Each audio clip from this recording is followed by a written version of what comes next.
I really love making functional pieces. I love making things that people can use every day in their lives. A lot of people reach out to me who have purchased some of my pieces and have told me how much they love using them on a day-to-day basis. And there's something about that that's really satisfying.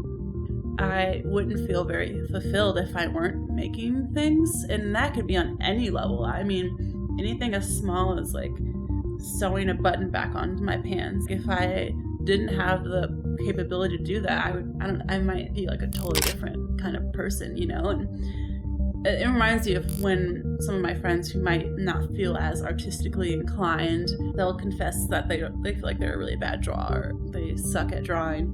And I just think it's so funny because I'm like, you do realize that that's not the only form of being an artist. There's so many other ways. My really good friend is a middle school counselor, and I'm like, there's so many things that you do on your daily basis that, at least that you have told me, that to me it feels really artistic and creative, and she just never really thought of things that way. I love the idea of art as being something that I need in my life, because I think it really is. Like, I would probably feel really sad without it. Where I think people see so much of what other people are doing, and there's a lot more of a comparison.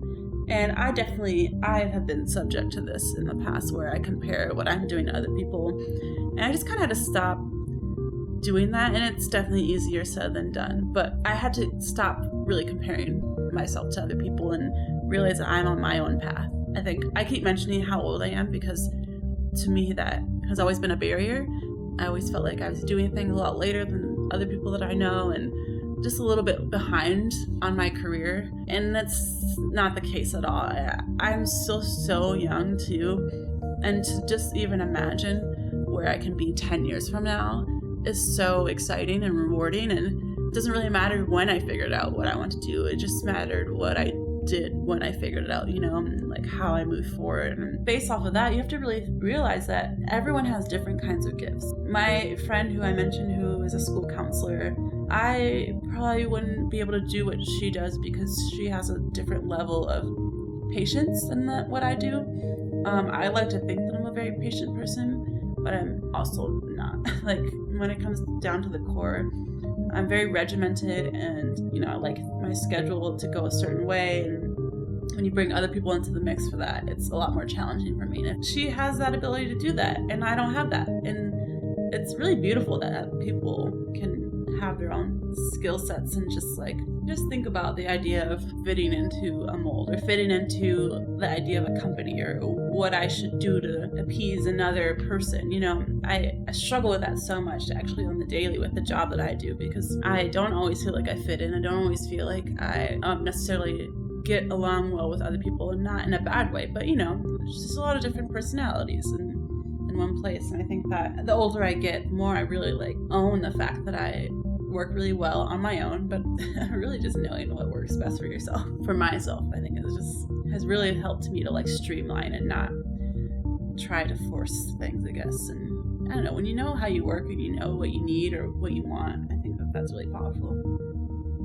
I don't really see a lot of ceramicists who are Black women, and I think that I do have some level of responsibility, and I have some level of, you know, just having to really consider who I'm representing and who I'm making things for. I haven't always thought about that, but I am trying to be more mindful of that in my everyday practice. Like, it's okay to shout it out to the rooftop, you know, how good you are or what you're doing, because, you know, you never really know how that's really going to impact someone else. Or I have to really consider these things when I'm talking with other people who, you know, who might feel inspired by me and want some advice on how they can do similar things. I have to, you know, kind of remind them I'm at a stage in my life where I feel really confident in what I'm doing, and it took me a long time to get where I am. I mean, I just turned 30 years old, and I just graduated from school, undergrad, a few years ago too. I tried to go to college right out of high school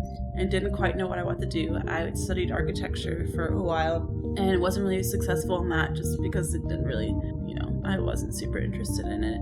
And it took a lot of trying different things and meeting different people and really getting my foot into different things, really trying to experiment and figure things out. But yeah, I definitely think it took a long time to really figure out my niche, for for lack of a better word. But I don't discredit that journey at all that I had. Every, twist and turn and moment that I've had growing as an artist, whether I realized it in the moment or not, I think that all those moments of growth were really important to who I am today. My name is Lalese Stamps, and I love putting thought into everything that I make.